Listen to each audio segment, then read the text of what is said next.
दोस्तों, आपका स्वागत है मेरे YouTube चैनल जीके वर्ल्ड में। आज हम देखेंगे लाइट के महत्वपूर्ण प्रश्न। चलिए देखते हैं।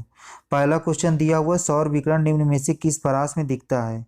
ए ऑप्शन दिया 100 से 400 नैनोमीटर, बी दिया 4 से 700 नैनोमीटर, सी दिया 740 से 10,000 नैनोमीटर, डी है उपरोक्त में से कोई नहीं। तो जिसका राइट आंसर हो जाएगा वह हमारा हो जाएगा बी, 400 से 700 नैनोमीटर के बीच सौर विकिरण का दृश्य सीमा होती है। तो इसका हमारा बी आंसर सही हो जाएगा। चलिए देखते हैं अगला क्वेश्चन। अगला क्वेश्चन हमारा दिया है, दृश्य प्रकाश का दैर्ध्यमान प्रसार होता है। ए ऑप्शन दिया 200 से 900 नैनोमीटर के बीच, बी दिया है 250 से 850 नैनोमीटर के बीच, सी दिया है 300 से 800 नैनोमीटर के बीच, डी दिया है 390 से 780 नैनोमीटर के बीच। तो जो इसका राइट आंसर हो जाएगा वह हमारा हो जाएगा डी, 390 से 780 नैनोमीटर के बीच। दृश्य प्रकाश को जो दैर्ध्यमान प्रसार होगा वह कितना होगा? 390 से 780 नैनोमीटर के बीच होगा। इसका डी आंसर हमारा सही हो जाएगा। चलिए देखते हैं अगला क्वेश्चन। अगला क्वेश्चन हमारा दिया है, मानव आंख दृश्य प्रकाश के जिस तरंगदैर्घ्य के लिए सर्वाधिक सुग्राही होती है वह है। ए ऑप्शन दिया 6050 एंगस्ट्रॉम, बी दिया 5500 एंगस्ट्रॉम, सी दिया है 4500 एंगस्ट्रॉम, डी दिया है हमारा 7500 एंगस्ट्रॉम। तो जो इसका सही उत्तर होगा वह हमारा होगा बी, 5500 एंगस्ट्रॉम। तो मानव आंख जो होती है 5500 एंगस्ट्रॉम तरंगदैर्घ्य के लिए सर्वाधिक सुग्राही होती है। बी आंसर इसका सही हो जाएगा। चलिए देखते हैं अगला क्वेश्चन। अगला क्वेश्चन हमारा दिया है, प्रकाश विकिरणों की प्रकृति होती है।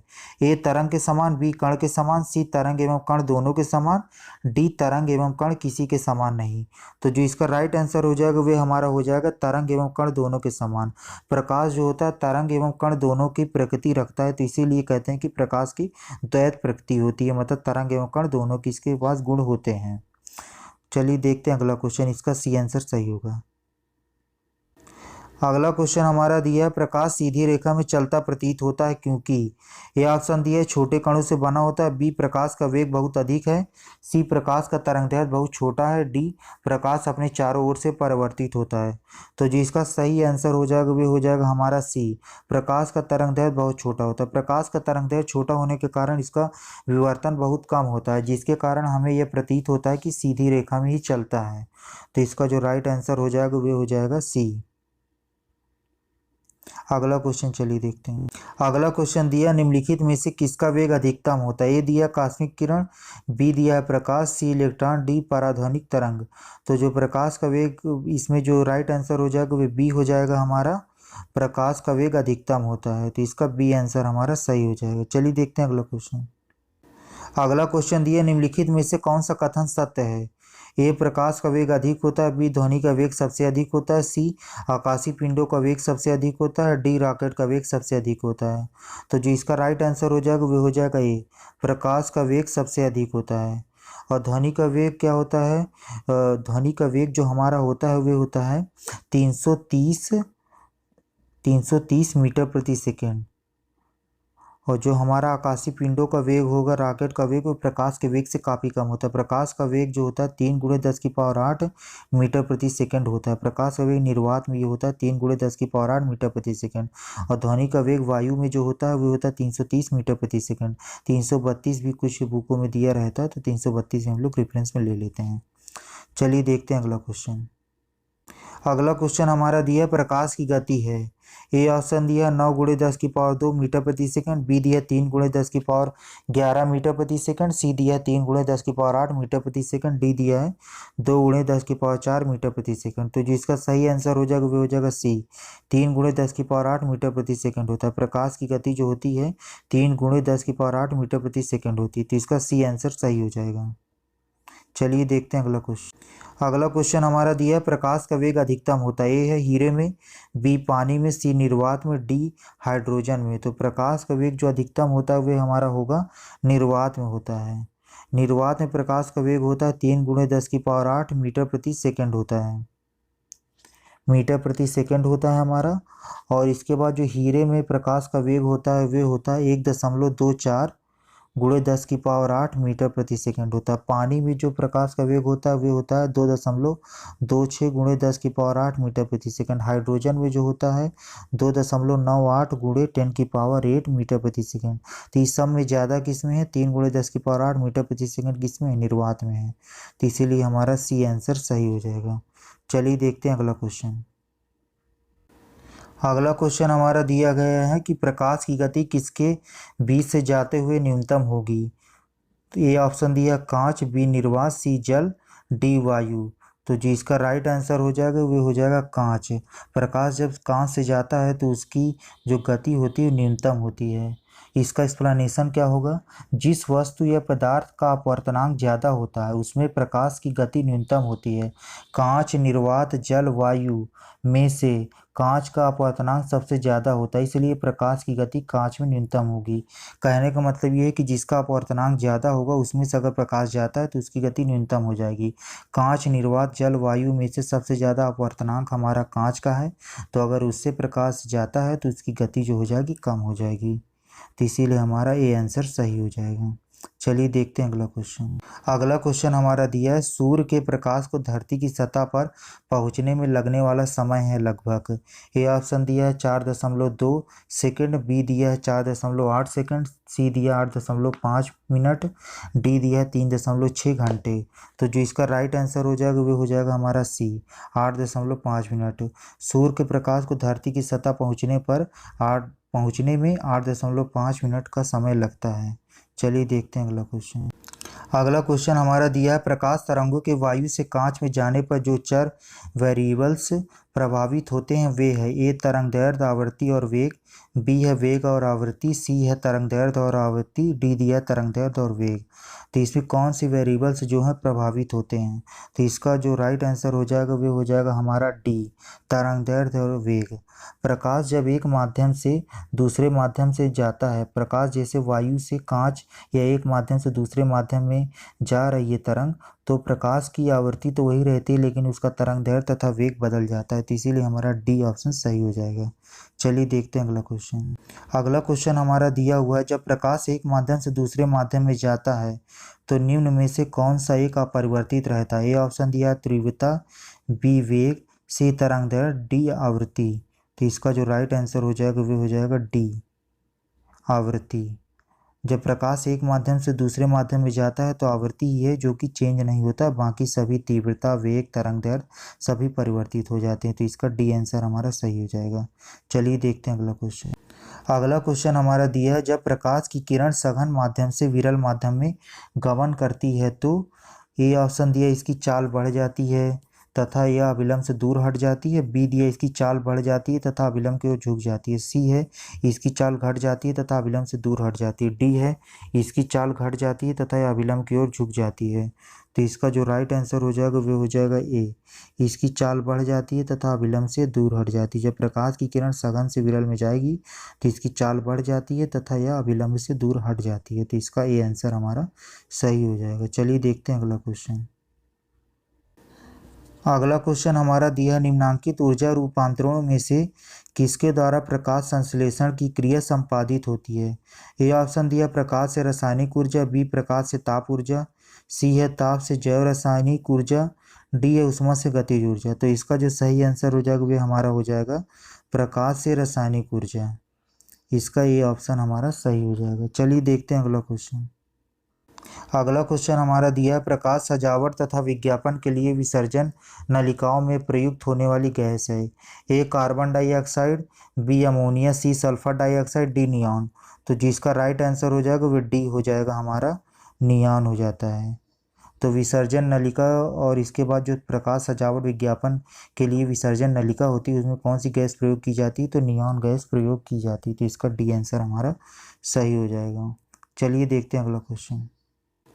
अगला क्वेश्चन हमारा दिया है साबुन के पतले झाग में चमकदार रंगों का बनना किस परिघटना का परिणाम है।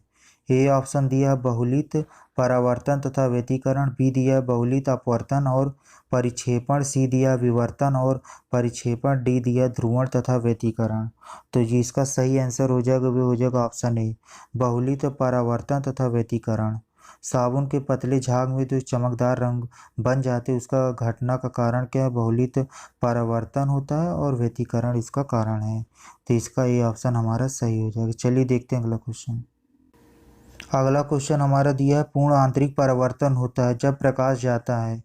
ए ऑप्शन दिया हीरे से कांच में, बी है जल से कांच में, सी है वायु से जल में, डी है वायु से कांच में। तो जिसका राइट आंसर हो जाएगा वे हमारा हो जाएगा हीरे से कांच में जब जाता है। जब प्रकाश हीरे से कांच में जाता है तो पूर्ण आंतरिक परावर्तन हो जाता है। तो इसका ये ऑप्शन हमारा सही होगा। चलिए देखते हैं अगला क्वेश्चन। अगला क्वेश्चन हमारा दिया है प्रकाश तंतु, जिसको इंग्लिश में ऑप्टिकल फाइबर कहते हैं, जिस सिद्धांत पर काम करता है वह है। ए है पूर्ण आंतरिक परावर्तन, बी अपवर्तन, सी प्रकीर्ण, डी व्यतिकरण। तो ऑप्टिकल फाइबर जो होते हैं पूर्ण आंतरिक परावर्तन पर कार्य करते हैं। ये ऑप्शन इसका सही होगा। इसको बोलते हैं TIR शॉर्ट में, टोटल इंटरनल रिफ्लेक्शन। चलिए देखते हैं अगला क्वेश्चन। अगला क्वेश्चन हमारा दिया है तंतु प्रकाशिकी संचार में संकेत किस रूप में प्रवाहित होता है। ये ऑप्शन दिया है प्रकाश तरंग, बी दिया रेडियो तरंग, सी सूक्ष्म तरंग, डी विद्युत तरंग। तो इसका जो राइट आंसर हो जाएगा वो हो जाएगा हमारा प्रकाश तरंग। तंतु प्रकाशी संचार में संकेत जो होते हैं प्रकाश तरंग के रूप में प्रवाहित होते हैं। तो इसका ये आंसर हमारा सही हो जाएगा ये ऑप्शन। चलिए देखते हैं अगला क्वेश्चन। अगला क्वेश्चन दिया है हमारा मरीजों के पेट के अंदर का परीक्षण करने हेतु डॉक्टरों द्वारा प्रयुक्त एंडोस्कोप निम्नलिखित में से किस सिद्धांत पर कार्य करता है। ए है प्रकाश का परावर्तन, बी है प्रकाश का प्रकीर्णन, सी प्रकाश का अपवर्तन, डी प्रकाश का सकल आंतरिक परावर्तन। जिसका राइट आंसर हो जाएगा वे हमारा हो जाएगा प्रकाश का सकल आंतरिक परिवर्तन। एंडोस्कोप किस पर कार्य करता है, प्रकाश का सकल आंतरिक परिवर्तन के सिद्धांत पर कार्य करता है ये। चलिए देखते हैं अगला क्वेश्चन। अगला क्वेश्चन हमारा दिया है मृग मरीचिका का कारण है। ए प्रकाश का व्यतिकरण, बी है प्रकाश का विवर्तन, सी है प्रकाश का ध्रुवण, डी है प्रकाश का पूर्ण आंतरिक परिवर्तन। तो जो इसका सही आंसर हो जाएगा वो हो जाएगा प्रकाश का पूर्ण आंतरिक परिवर्तन। मृग मरीचिका किस कारण बनती है, तो इसका जो आंसर हो जाएगा वो डी हो जाएगा प्रकाश का पूर्ण आंतरिक परिवर्तन। इसके बारे में कुछ डिटेल में चलिए हम देख लेते हैं। तो जो होता है मिराज इसको बोलते हैं इंग्लिश में, एक प्रकार का वायुमंडलीय दृष्ट भ्रम होता है जिसमें प्रेक्षक अस्तित्व विहीन जलाशय एवं दूरस्थ वस्तु के उल्टे या बड़े आकार के प्रतिबिंब तथा अन्य अनेक प्रकार के विरूपण देखता है। वस्तु और प्रेक्षक के बीच की दूरी कम होने पर प्रेक्षक का भ्रम दूर होता है और वह विरूपित प्रतिबिंब नहीं देख पाता। मरीचिका वायुमंडलीय अपवर्तन का एक अनोखा एवं आश्चर्यजनक प्रभाव है जो आमतौर पर गर्म रेगिस्तान में दिखाई पड़ती है। रेगिस्तान में दिन के समय जब भूमि के निकट की वायु की परतें गर्म हो जाती हैं तब वह विरल हो जाती हैं और ऊपर की ठंडी परतों की अपेक्षा कम अपवर्तक होती हैं।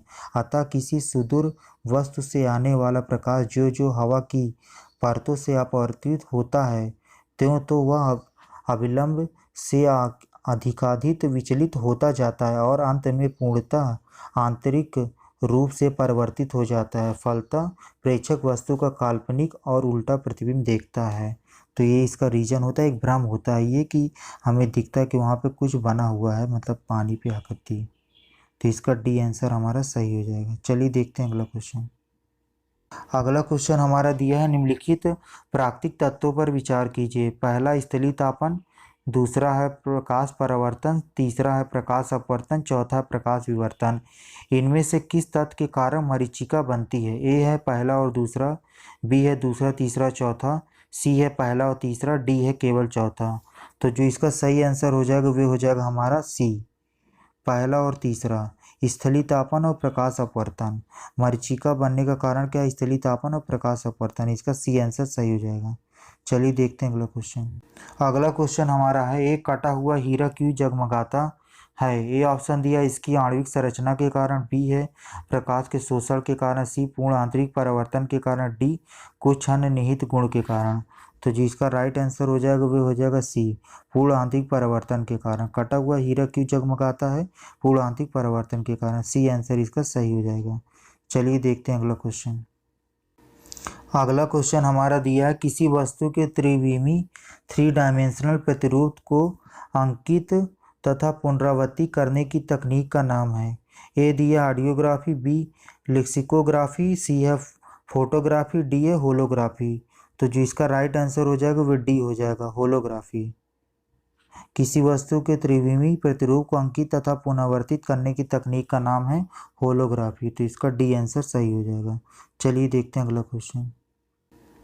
अगला क्वेश्चन दिया है रमन प्रभाव का प्रकाश की उन किरणों से संबंध है जो आर पार जाती हैं। ए ऑप्शन दिया है केवल द्रवों के, बी केवल प्रिज्मों के, सी केवल हीरो के, डी है सभी पारदर्शी माध्यम के। तो रमन प्रभाव का प्रकाश का उन किरणों से संबंध है जो सभी पारदर्शी माध्यमों के आर पार जाती हैं। तो इसका डी आंसर हमारा सही हो जाएगा। चलिए देखते हैं अगला क्वेश्चन।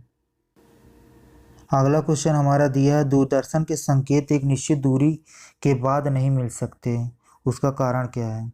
ए ऑप्शन है संकेत दुर्बल है, बी एंटीना दुर्बल है, सी वायु संकेत को शोषित कर लेती है, डी पृथ्वी की सतह वृत्ताकार है। तो इसका जो राइट आंसर हो जाएगा वो डी हो जाएगा, क्योंकि पृथ्वी की सतह वृत्ताकार है, इस कारण निश्चित दूरी के बाद हमें दूरदर्शन के संकेत नहीं मिलते हैं। तो इसका हमारा डी आंसर सही हो जाएगा। चलिए देखते हैं अगला क्वेश्चन। अगला क्वेश्चन हमारा दिया दूरदर्शन प्रसारण में श्रव्य संकेतों का प्रेषण करने के लिए प्रयुक्त तकनीक है। ए आयाम मॉडुलन, बी है आवृत्ति मॉडुलन, सी है स्पंदकूट नाड़ी संकेत मॉडुलन, डी है काल विभाग बहुसंकेतन। तो इसका जो राइट आंसर हो जाएगा वो हो जाएगा बी। दूरदर्शन प्रसारण में जो श्रव्य संकेत हैं वे कौन सी तकनीक प्रयोग करते हैं संप्रेषण करने के लिए, आवृत्ति मॉड्यूलेशन का प्रयोग करते हैं। तो इसका हमारा बी आंसर सही हो जाएगा। चलिए देखते हैं अगला क्वेश्चन। अगला क्वेश्चन हमारा दिया है दृष्टि पटल रेटिना पर जो चित्र बनता है वह है, मतलब कैसा चित्र बनता है। ए है वह वस्तु के बराबर होता है पर उल्टा होता है, बी वह वस्तु से छोटा होता है वह सीधा होता है, सी वह वस्तु से छोटा होता है वह उल्टा होता है, डी वह वस्तु के बराबर होता है वह सीधा होता है। तो इसका जो राइट आंसर हो जाएगा वह हो जाएगा हमारा सी, वह वस्तु से छोटा होता है तथा उल्टा। मतलब जो दृष्टिपटल रेटिना पर जो चित्र बनता है वह वस्तु से छोटा व उल्टा बनता है। तो इसका सी आंसर हमारा सही हो जाएगा। चलिए देखते हैं अगला क्वेश्चन। अगला क्वेश्चन दिया क्या मुख्य कारण है कि एक आंख की अपेक्षा दो आंखों का होना अधिक उपयुक्त है।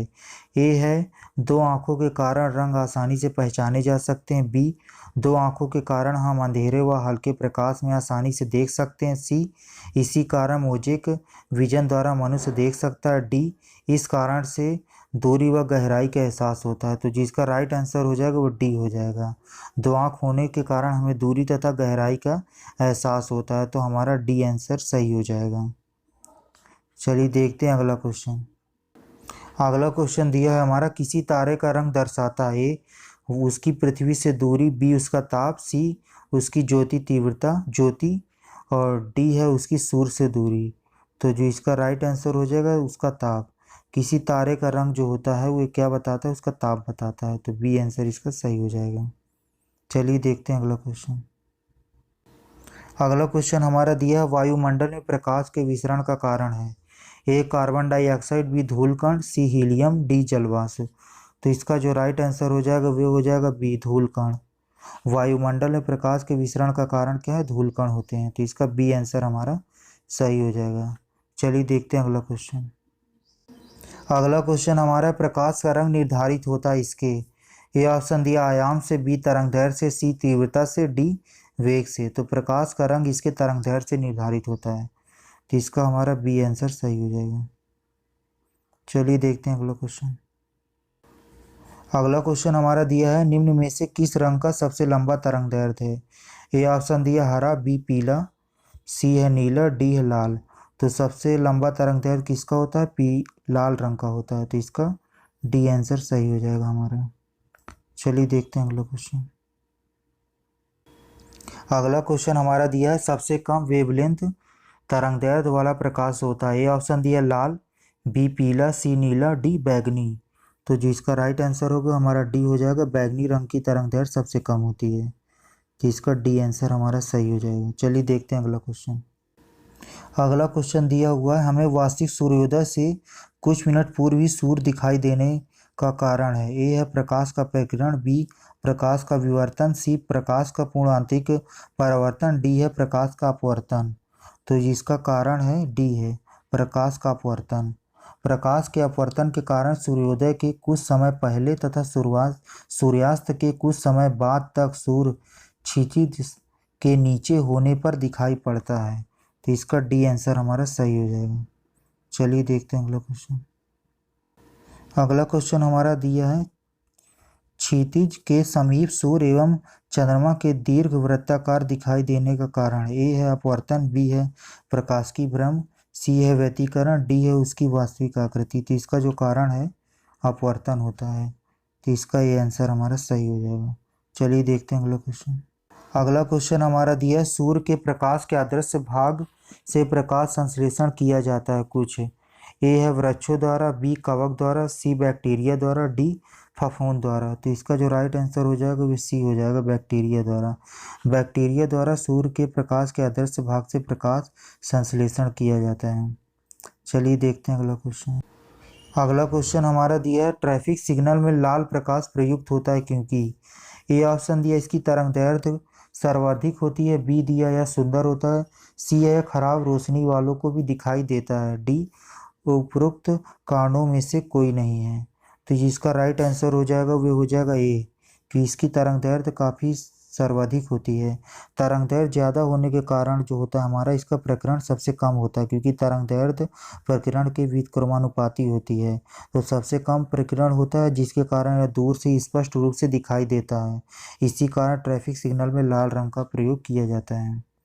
इसका ये आंसर हमारा सही होगा। चलिए देखते हैं अगला क्वेश्चन। अगला क्वेश्चन हमारा दिया आकाश नीला दिखाई पड़ता है क्योंकि। ए है नीले प्रकाश का प्रकीर्णन सबसे अधिक होता है, बी ऑप्शन दिया है हमारा लाल प्रकाश का प्रकीर्णन सबसे अधिक होता है, सी नीले प्रकाश का वातावरण में अवशोषण सबसे कम होता है, डी है हमारा लाल प्रकाश का वातावरण में अवशोषण सर्वाधिक होता है। तो जो इसका राइट आंसर हो जाएगा ए हो जाएगा, नीले प्रकाश का प्रकीर्णन सबसे अधिक होता है, इसीलिए आकाश हमें नीला दिखाई देता है। तो इसका ये आंसर सही हो जाएगा। चलिए देखते हैं अगला क्वेश्चन। अगला क्वेश्चन हमारा दिया खतरे के संकेतों के लिए लाल प्रकाश का प्रयोग किया जाता है क्योंकि। ए ऑप्शन दिया है इसका प्रकीर्णन सबसे कम होता है, बी ये आंखों के लिए आरामदायक है, सी है इसका सबसे कम रासायनिक प्रभाव होता है, डी हवा द्वारा इसका अवशोषण सबसे कम होता है। तो जो इसका राइट आंसर होगा वे हमारा होगा इसका प्रकीर्णन सबसे कम होता है, ए आंसर। प्रकीर्णन कम होने के कारण यह काफ़ी दूर से ही स्पष्ट दिखने लगता है, तो इसका ये आंसर हमारा सही होगा। चलिए देखते हैं अगला क्वेश्चन। अगला क्वेश्चन हमारा दिया है आकाश का नीला रंग इस कारण होता है। ए है प्रकाश का प्रकीर्णन, बी है प्रकाश का परिक्षेपण, सी प्रकाश के व्यतिकरण, डी सूर्य द्वारा नीले प्रकाश का अन्य रंगों की तुलना में अधिक उत्सर्जन। तो जो इसका सही उत्तर होगा वे हमारा होगा प्रकाश का प्रकीर्णन। आकाश का नीला रंग किस कारण होता है? प्रकाश के प्रकीर्णन के कारण। चलिए देखते हैं अगला क्वेश्चन। अगला क्वेश्चन हमारा दिया हुआ अस्त होते समय सूर्य लाल दिखाई देता है। ए है परावर्तन के कारण, बी प्रकीर्णन के कारण, सी अपवर्तन के कारण, डी विवर्तन के कारण। तो जो इसका सही उत्तर होगा वे हो जाएगा प्रकीर्णन के कारण। अस्त होते समय सूर्य लाल दिखाई देता है किसके कारण? प्रकीर्णन के कारण। तो इसका बी आंसर हमारा सही हो जाएगा। चलिए देखते हैं अगला क्वेश्चन। अगला क्वेश्चन हमारा दिया है समुद्र नीला प्रतीत होता है। ये ऑप्शन दिया अधिक गहराई के लक्षण के कारण, बी आकाश के परावर्तन तथा जल के कणों द्वारा प्रकाश के प्रकीर्णन के कारण, सी है जल के नीले रंग के कारण, डी है जल की ऊपरी सतह के कारण। तो जो इसका सही आंसर होगा वे हमारा होगा बी आकाश के परावर्तन तथा जल के कणों द्वारा प्रकाश के प्रकीर्णन के कारण हमें समुद्र नीला प्रतीत होता है। तो इसका बी आंसर हमारा सही हो जाएगा। चलिए देखते हैं अगला क्वेश्चन। अगला क्वेश्चन हमारा दिया है कार के पीछे के यातायात के दृश्यावलोकन के लिए किस प्रकार के शीशे का प्रयोग किया जाता है? ए है उत्तल दर्पण, बी है बेलनाकार दर्पण, सी है उत्तल दर्पण और डी है समतल दर्पण। ए है उत्तल दर्पण, सॉरी। तो इसका जो राइट आंसर हो जाएगा वे हो जाएगा सी उत्तल दर्पण। उत्तल दर्पण द्वारा जो प्रतिबिंब बनता है वे आभासी, सीधे एवं वस्तु से छोटे बनते हैं। इसके द्वारा काफ़ी बड़े क्षेत्र की वस्तुओं का प्रतिबिंब एक छोटे से क्षेत्र में बन जाता है। इस प्रकार उत्तल दर्पण का दृष्टि क्षेत्र अधिक होता है, इसलिए इसे मोटर वाहनों तथा बसों में चालक के बगल में पीछे के ट्रैफिक के दृश्यावलोकन के लिए लगाया जाता है। तो इसलिए इसको लगाया जाता है क्योंकि इसका जो होता है हमारा फील्ड व्यू काफ़ी अधिक होता है और इसके द्वारा जो प्रतिबिंब बनता है काफ़ी छोटा बनता है, आभासी एकदम सीधा बनता है। तो इसलिए इसका प्रयोग किया जाता है। सी आंसर सही होगा। चलिए देखते हैं अगला क्वेश्चन। अगला क्वेश्चन हमारा दिया दाढ़ी बनाने के लिए काम में लेते हैं? ए है अवतल दर्पण, बी समतल दर्पण, सी है उत्तल दर्पण, डी है इनमें से कोई नहीं। तो जो इसका राइट आंसर होगा वो होगा अवतल दर्पण। ए आंसर इसका सही हो जाएगा हमारा। दाढ़ी बनाने के लिए काम में लेते हैं, ए इसका सही हो जाएगा, अवतल दर्पण का प्रयोग करते हैं। चलिए देखते हैं अगला क्वेश्चन। अगला क्वेश्चन हमारा दिया हुआ है, धूप से बचने के लिए छाते में रंग संयोजन निम्न में से कौन से सबसे उचित हैं? ए है ऊपर काला नीचे उजला, बी है ऊपर उजला नीचे काला, सी मात्र काला, डी है मात्र उजला। तो जिसका राइट आंसर हो जाएगा वे हो जाएगा हमारा बी, ऊपर उजला नीचे काला। क्योंकि क्या होता है, श्वेत प्रकाश प्रकाश का पूर्णतः परावर्तक है, जिससे बहुत कम मात्रा में ऊष्मा अवशोषित हो पाती है, अतः छाते की ऊपरी सतह सफ़ेद होने से ही गर्मी में धूप से बचा जा सकेगा। इसलिए इसका जो हो जाएगा ऊपर की जो सतह होनी चाहिए उजला होनी चाहिए, तो बी सही होगा इसका। चलिए देखते हैं अगला क्वेश्चन। अगला क्वेश्चन हमारा दिया, खगोलीय दूरदर्शी से बना प्रतिबिंब होता है।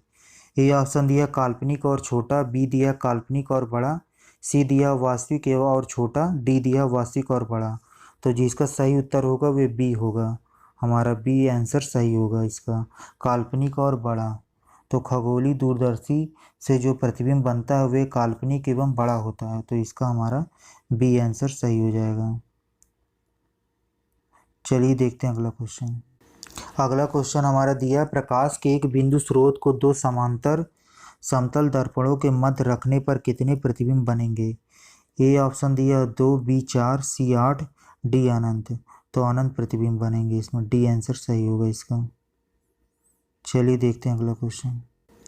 अगला क्वेश्चन दिया है, जब किसी दर्पण को थीटा कोण से घूर्णित किया जाता है तो परिवर्तित किरण का घूर्णन कितना होता है? ए ऑप्शन दिया 0, बी दिया θ/2, सी दिया थीटा, डी दिया 2 थीटा। तो इसका जो राइट आंसर हो जाएगा वो होगा 2 थीटा, डी आंसर इसका सही होगा। चलिए देखते हैं अगला क्वेश्चन हमारा दिया, प्रकाश में 7 रंग होते हैं, रंगों को अलग करने का क्या तरीका? ए एक प्रिज्म से रंगों को अलग अलग किया जा सकता है, बी फिल्टर से रंगों को अलग अलग किया जा सकता है, सी पौधे से रंगों को अलग अलग किया जा सकता है, डी रंगों को अलग अलग नहीं किया जा सकता। तो इसका जो सही उत्तर होगा वे होगा हमारा ए ऑप्शन होगा, प्रिज्म से रंगों को अलग अलग किया जा सकता है। तो इसका उत्तर जो होगा ये होगा हमारा, प्रिज्म से रंगों को अलग अलग किया जा सकता है, इसका ये आंसर सही होगा हमारा। चलिए देखते हैं अगला क्वेश्चन हमारा दिया, अधोलिखित में से कौन सा रंग इंद्रधनुष के मध्य में दिखाई देता है? ए है हमारा नीला, बी हरा, सी लाल, डी पीला। तो जिसका सही उत्तर होगा वे होगा हरा, इंद्रधनुष के बीच का जो रंग होता है वह हरा रंग होता है, इसका बी सही होगा। चलिए देखते हैं अगला क्वेश्चन। अगला क्वेश्चन हमारा दिया है, जल में वायु का बुलबुला जिसकी भांति व्यवहार करेगा वह है? ए है उत्तल दर्पण, बी उत्तल लेंस, डी सी है अवतल दर्पण, डी है अवतल लेंस। तो अवतल लेंस की भांति व्यवहार करता है, डी आंसर इसका सही हो जाएगा। जल में वायु का बुलबुला जो होता है अवतल लेंस की भांति व्यवहार करेगा, तो डी आंसर इसका सही होगा। चलिए देखते हैं अगला क्वेश्चन। अगला क्वेश्चन हमारा दिया, किसी व्यक्ति का पूरा प्रतिबिंब देखने के लिए एक समतल दर्पण की न्यूनतम ऊंचाई होनी चाहिए। ए व्यक्ति की ऊंचाई के बराबर, बी ऑप्शन है हमारा व्यक्ति की ऊंचाई का आधा, सी है व्यक्ति की ऊंचाई का 1/4, डी है उपरोक्त में से कोई नहीं। तो जो इसका सही उत्तर होगा वह होगा बी, व्यक्ति की ऊंचाई का आधा। तो अगर हमें किसी व्यक्ति का पूरा प्रतिबिंब समतल दर्पण में देखना है तो दर्पण की जो ऊंचाई होनी चाहिए वे व्यक्ति की ऊंचाई की आधी होनी चाहिए, तो इसका बी आंसर हमारा सही होगा। चलिए देखते हैं अगला क्वेश्चन। अगला क्वेश्चन दिया हमारा, 1.5 मीटर लंबे व्यक्ति को अपना खड़ा संपूर्ण प्रतिबिंब देखने के लिए आवश्यक दर्पण की न्यूनतम लंबाई होगी। ए ऑप्शन दिया है 0.75 मीटर, बी दिया है 1 मीटर, सी दिया है 1.50 मीटर, डी दिया है 3 मीटर। तो जो इसका सही उत्तर होगा वे होगा 0.75 मीटर, इसकी हाइट का आधा। तो ये आंसर हमारा सही होगा। चलिए देखते हैं अगला क्वेश्चन हमारा दिया है, दूरदृष्टि दोष निवारण के लिए काम में लेते हैं। ए दिया है अवतल लेंस, बी है उत्तल दर्पण, सी है उत्तल लेंस, डी है अवतल दर्पण। तो दूरदृष्टि दोष दूर करने के लिए हम लोग उत्तल लेंस का प्रयोग करते हैं, सी आंसर इसका सही हो जाएगा। दूर दृष्टि दोष में निकट की वस्तुएं स्पष्ट नहीं दिखाई देती हैं जबकि दूर की वस्तुएं स्पष्ट दिखाई देती हैं। इसके निवारण के लिए चश्मे में उत्तल लेंस का प्रयोग किया जाता है। सी आंसर इसका सही होगा। चलिए देखते हैं अगला क्वेश्चन।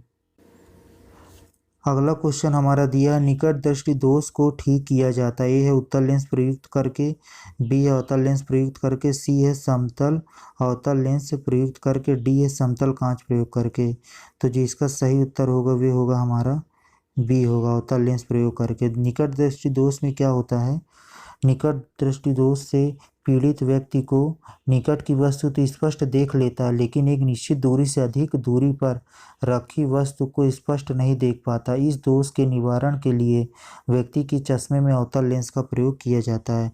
निकट की वस्तुएं जो रखी होती है उनको देख लेता है लेकिन एक निश्चित दूरी से कोई भी वस्तु दूर अगर रखी होगी तो उसको नहीं देख पाता। तो उसको कौन सा लेंस प्रयोग करना चाहिए, अवतल लेंस इसमें प्रयोग करना चाहिए। चलिए देखते हैं अगला क्वेश्चन।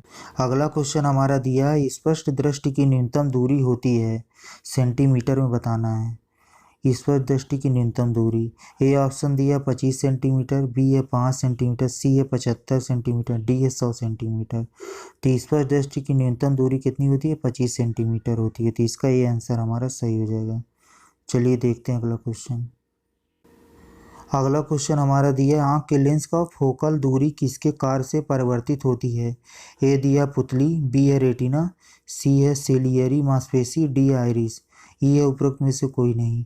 तो जो इसका सही उत्तर हो जाएगा वे हो जाएगा सी, सिलियरी मांसपेशी। आँख के लेंस का फोकल दूरी किसके कार्य से परिवर्तित होती है, सिलियरी मांसपेशी से। सिलियरी मांसपेशियों के शिथिलन संकुचन से आँख के लेंस की मोटाई में परिवर्तन होता है जिसके फलस्वरूप आँख के लेंस की फोकल दूरी परिवर्तित हो जाती है। तो इसका सी आंसर हमारा सही होगा। चलिए देखते हैं अगला क्वेश्चन। अगला क्वेश्चन हमारा दिया है, लेंस की शक्ति मापी जाती है। ए ऑप्शन दिया डायोप्टर में, बी है ईएन में, सी है ल्यूमन में, डी है कैंडेला में। तो जो इसका राइट आंसर हो जाएगा डायोप्टर होगा। लेंस की शक्ति डायोप्टर में मापी जाती है, आंसर इसका सही होगा। चलिए देखते हैं अगला क्वेश्चन। अगला क्वेश्चन हमारा दिया है, धूप के चश्मे की पावर होती है। ए ऑप्शन दिया 0 डायोप्टर, बी है 1 डायोप्टर, सी है 2 डायोप्टर, डी है 4 डायोप्टर। तो धूप के चश्मे की जो पावर होती है वो होती है 0 डायोप्टर। अगला क्वेश्चन हमारा दिया, आँख के रेटिना की परंपरागत कैमरा के निम्नलिखित में से किस भाग से तुलना की जा सकती है। ए ऑप्शन दिया फिल्म, बी लेंस, सी शटर, डी आवरण। तो कैमरा की किस भाग से तुलना की जा सकती है, ए फिल्म की। रेटिना की तुलना किससे, कैमरा के फिल्म से की जा सकती है। ऑप्शन इसका सही हो जाएगा। आँख का रेटिना परंपरागत कैमरे की फिल्म की तरह कार्य करता है। रेटिना अपने से टकराने वाली प्रकाश किरणों को विद्युत सिग्नलों में परिवर्तित कर देता है जिन्हें दृश्य सिराएं मस्तिष्क तक ले जाती हैं। तो फिल्म की तरह कार्य करता है रेटिना। तो इसका जो ये आंसर होगा सही हो जाएगा। चलिए देखते हैं अगला क्वेश्चन। अगला क्वेश्चन हमारा दिया है, किसी वस्तु का प्रतिबिंब मनुष्य की आंख में कहाँ बनता है। ये ऑप्शन दिया कार्निया में, बी है आइरिस, सी है प्यूपिल, डी है रेटिना। तो किसी वस्तु का प्रतिबिंब मनुष्य की आंख में कहाँ बनता है, रेटिना पर बनता है। तो इसका डी आंसर हमारा सही होगा। चलिए देखते हैं अगला क्वेश्चन। अगला क्वेश्चन हमारा दिया, वे कौन से मूल वर्ण हैं जिनसे टीवी के पर्दे पर विभिन्न रंग प्रकट होते हैं। ए ऑप्शन दिया लाल, हरा और नीला, बी है लाल, पीला और हरा, सी है नारंगी, हरा और बैगनी, डी है लाल, पीला और काला, लाल, पीला, हरा और काला। तो इसका जो राइट आंसर हो जाएगा वो हो जाएगा हमारा ए ऑप्शन सही होगा, लाल, हरा और नीला। ये आंसर इसका सही होगा। चलिए देखते हैं अगला क्वेश्चन। अगला क्वेश्चन हमारा दिया है, लाल, नीले तथा हरे प्रकाश का पुंज एक स्थान पर पड़ता है तब प्रकाश का रंग हो जाता है। ये ऑप्शन दिया बैगनी, बी लाल, सी पीला, डी सफ़ेद। तो सफ़ेद हो जाता है, जब ये तीनों कलर एक साथ पड़ते हैं तो सफ़ेद रंग बनता है। तो इसका डी आंसर सही होगा। चलिए देखते हैं अगला क्वेश्चन। निम्न में से कौन सा प्राथमिक रंग नहीं है। ए ऑप्शन दिया काला, बी पीला, सी लाल, डी नीला। तो इसमें प्राथमिक रंग कौन सा नहीं है, ए नहीं है काला। ये ऑप्शन इसका सही होगा। चलिए देखते हैं अगला क्वेश्चन। अगला क्वेश्चन हमारा दिया, सूर्य के प्रकाश पे रंगों की संख्या होती है। ए ऑप्शन दिया 3, बी 5, सी 6, डी 7। तो सूर्य के प्रकाश में कितने रंग होते हैं। तो इसका जो राइट आंसर होगा सी, डी होगा हमारा, 7 रंग होते हैं। डी आंसर इसका सही होगा। चलिए देखते हैं अगला क्वेश्चन। अगला क्वेश्चन दिया, निम्न रंगों में से विषम को पहचानिए। ए है हरा, सी है लाल, बी है भूरा, डी है पीला। तो इसमें जो कौन सा विषम है, तो ये भूरा है, क्योंकि जो सूर्य के प्रकाश में रंग होते हैं उसमें ये नहीं पाया जाता। सूर्य के प्रकाश में उपस्थित रंग का जो क्रम होता है बिग बी और होता है, BGYOR। तो इसमें कौन सा भूरा रंग नहीं होता है, तो इसका बी आंसर हमारा सही हो जाएगा। तो धन्यवाद। मेरे चैनल को लाइक एंड सब्सक्राइब करें, ज़्यादा से ज़्यादा लोगों तक शेयर करें, जिससे आपके लिए इसी तक वीडियो लेकर आता हूँ।